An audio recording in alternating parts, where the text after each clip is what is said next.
importante, né? Às vezes a gente olha assim e fala assim, ah, eu conheci uma pessoa que fez balé, nossa, ela fez 10 anos de balé e se formou. Alguém aí já escutou falar isso? Ah, eu tenho uma bailarina, uma pessoa que eu conheço, vizinha, prima, amiga, sei lá quem, que, nossa, se formou no balé depois de 10 anos. Alguém já ouviu falar isso? O que acontece? Quando a gente escuta um negócio desse, na nossa cabeça vem automaticamente que se formar significa que eu domino aquilo, né? A gente acha que, né, principalmente quando a gente não fez faculdade ainda, a gente acha que se formar significa que eu sei tudo sobre aquilo e que eu domino aquilo. Depois que você faz uma faculdade, você sabe que você se forma, você teve acesso a muita coisa, você domina algumas coisas, né? Mas você não sabe tudo porcaria nenhuma. Porque você vai passar pela experiência, você vai, né, de sentir no campo de trabalho ali as coisas acontecendo na sua frente, sim? Faz sentido isso para vocês? Faz sentido, Tia Jo? Com certeza. Né? A gente sai da faculdade, a gente não sai assim, pronto, pode, eu fiz fisioterapia e a minha, ó, você faz faculdade e você vai fazer uma pós, né? Você se formou, se eu me formei, para que eu preciso de pós, Tia Ju? Não é? Significa que alguma coisa ficou faltando, já começa daí. Mas beleza, terminei, saí da faculdade, tô com o canudo na mão, aquele chapeuzinho lá na cabeça, fiz fisioterapia. Me manda um paciente de UTI aí que eu atendo. Não, filha, primeiro paciente de UTI tremia nas bases para atender. E, ó, foi depois de um ano de pós. Faculdade, mas pós. Então, quando alguém fala, ah, fulana se formou no balé, na nossa cabeça vem, ela sabe tudo de balé. Não. Respira, lembra da faculdade. Não é que ela sabe tudo, ela estudou bastante. Ela estudou tudo o que aquele método tinha para dar para ela. Mas isso não significa que ela sabe tudo. Primeiro ponto. Segundo ponto. Nem sempre a gente precisa levar esse mesmo tempo. Por quê? A fulana levou 10 anos para se formar porque ela começou com 7 ou 8 anos de idade. E com 7 ou 8 anos de idade, o que é que você consegue de fato ensinar para uma criança? Pensa aí, você conhece alguma criança de 7 ou 8 anos? No balé, a gente precisa, por exemplo, aprender a fechar as costelas. Sim, eu preciso aprender a aproximar as costelas. Imagina, e isso é uma das coisas fundamentais para que os passos comecem a acontecer. Imagina eu começar ensinando para a criança de 7, 8 anos a fechar as costelas. Ela nunca mais vai querer voltar para o balé, porque ela vai para o balé, mas aquilo tem que ser um pouco mais gostoso de fazer, senão a criança não quer mais. Sim, então, existe um tempo nesses 10 anos de formação da criança, adolescente ali, em que tudo é introduzido de uma maneira muito tranquila, muito suave, para que não espane a criança, ok? Por isso os 10 anos. Além disso, a criança vai desenvolver outras habilidades e tudo mais. Mas, a gente adulto, sinceramente, será mesmo que a gente precisa desses 10 anos? Será mesmo que a gente precisa levar 10 anos para aprender o que essa criança estaria aprendendo? Faz sentido? Então, o que a gente precisa olhar? Eu posso, sim, aumentar, melhorar, né? Dobrar ali o meu desempenho se eu tiver um método focado no ensino para adulto.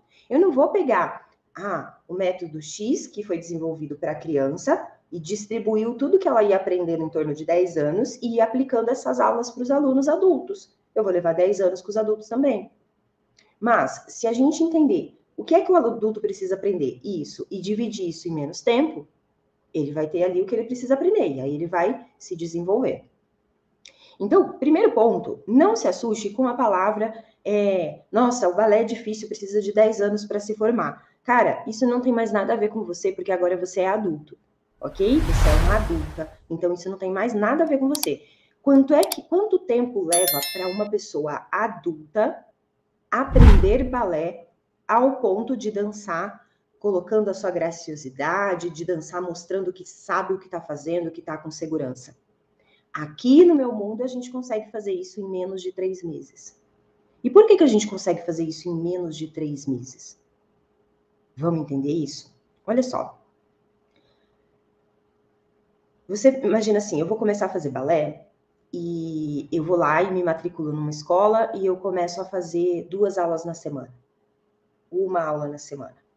E eu começo a olhar e falo, cara, eu sinto que eu tô aprendendo, mas tá devagar. O processo tá lento. Eu não sei quem assistiu a live que eu fiz com o Fábio falou assim, o Fábio fazia aulas presenciais, e lá em 2017, o Fábio foi um dos meus primeiros alunos. E o Fábio falou assim, eu tô fazendo as aulas presenciais aqui e tal, mas assim, parece que tá devagar, parece que não sai disso, parece que a aula não sai disso. E eu queria aprender mais, eu queria aprender mais coisas. E aí o Fábio foi para a internet pesquisar coisas sobre balé e me encontrou. Sim? Quando você começa a fazer balé, às vezes você vai ter essa sensação de, cara, eu queria melhorar mais rápido, eu queria aprender mais coisas. E aí é onde a gente vem para a internet, né? Aí a gente começa a olhar uma dica aqui, um vídeo ali, um vídeo lá. Ok. E muitas vezes você pode olhar e falar assim, tá, eu tô pegando umas diquinhas, mas eu ainda quero melhorar mais, então eu vou fazer mais aulas. Ao invés de eu fazer 2 aulas na semana, eu vou fazer 3. Ao invés de eu fazer uma aula, eu vou fazer 2. E aí a gente começa a aumentar a nossa quantidade de aulas que a gente faz. Cuidado, porque isso pode ser um erro se você quer melhorar o seu desempenho. Buguei, Mário. Buga mesmo. Buga e presta atenção no que eu vou te falar. Analisa, raciocina comigo para ver se isso vai fazer sentido para você. Vamos lá. Como que funciona o nosso processo para a gente aprender? Sim, e vamos falar aqui já direto no balé. Como que funciona o processo de aprendizagem para nós adultos aprender balé? Primeiro, eu preciso observar um determinado movimento, imagina lá um tandezinho, um pliézinho. Você vai observar esse movimento com todos os seus sentidos possíveis. Visão, audição, às vezes tato, às vezes sinestésico, sentindo o movimento no seu corpo, ok? E aí eu observo esse movimento e vou tirando informações dessas coisas que eu estou vendo do movimento. Ah, o joelho dobra, depois estica, as costas crescem, o braço é assim. Eu vou entendendo. A primeira coisa que precisa passar no nosso processo de aprendizagem é a gente entender aquela coisa. Por exemplo, a gente pode estar aqui, sentada, você sentada aí, e eu vim aqui explicar para você um demi-plié. Fica aí, sentada, não se mexe, não faz absolutamente nada. Mas, vamos lá. Ó, um demi-plié é quando a gente está lá com os nossos pezinhos anterior, sim, no balé a gente usa tudo assim, uma viradinha para fora, e aí no demi-plié a gente faz uma dobradinha no joelho e volta e estica. Isso é um demi-plié. Sim? Quando eu faço isso, você aí pode dizer que você entendeu o que é um demi-plié, concorda? Você entendeu o que é um demi-plié? Se você tiver que fazer aí, você acha que você consegue fazer um demi-plié?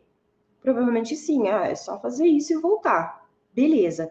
Você passou pela primeira fase de aprendizagem, que é entender. Show? Beleza. Só que a gente tem uma segunda fase de aprendizagem. Imagina que o seu cérebro é uma mata. Sabe um mato assim? Sabe capim, assim, aqueles campos de mato? Não tem caminhozinho para passar, que a gente chamava de... Como que é? Trio, não era? Trio? Acho que era trio. Ah, vai pelo triozinho. Aqui a gente chamava de triozinho aqui no interior. Não sei como vocês chamam aí, quando abre um caminho no meio do mato para passar. E aí, imagina, seu cérebro é aquela mata. Quando o seu cérebro vai absorver um conhecimento, ele abre um pedacinho dessa mata. Ah, entendi o que é o plié. Se você nunca mais fizer plié, ele fecha de novo a mata. E é mais ou menos assim que funciona o nosso aprendizado. Tudo aquilo que você começar a repetir, ele vai abrindo um caminho. Chega uma hora que vai ficar um caminho no meio dessa mata. E aí o nosso cérebro fixou. Para o nosso cérebro assimilar a informação, ele faz uma sinapse. Então, uma célula se comunica com a outra. Quanto mais eu repito aquilo, mais aquela comunicação acontece. Chega uma hora que esse caminho fica rápido e fácil de fazer. No começo eu preciso ficar lembrando. Peraí, o demi-plié é aquele que dobrava. Ah, é assim, né? O demi-plié é assim, não é? Tá vendo? Eu levei um tempo para fazer a comunicação e lembrar o que é o demi-plié. Depois de tanto eu repetir, a gente faz essa comunicação muito rápida. Quem já faz balé, quando você aprende um passo diferente, você fala, não, peraí, como que era mesmo? Eu tinha que levar primeiro a perna à frente, depois levar até ao lado, para depois puxar e girar. Fouetté. Sim, quando você já criou esse caminho no seu cérebro, você simplesmente chega lá e já sabe o que tem que fazer. Isso faz parte do nosso processo de aprendizagem. Primeiro eu entendo, depois eu repito. Quanto mais eu repito, mais eu memorizo. Show? Quando a gente vai fazendo aulas, principalmente aulas práticas de balé, de fazer a aula, seja aula no presencial, seja aula comigo pelo Zoom. Aula comigo pelo Zoom é a mesma coisa de uma aula no presencial. Não vai ter nada de diferente. Sim, é a mesma coisa. Eu não vou parar para ficar explicando o XYZ. Porque ali é uma aula para você praticar balé.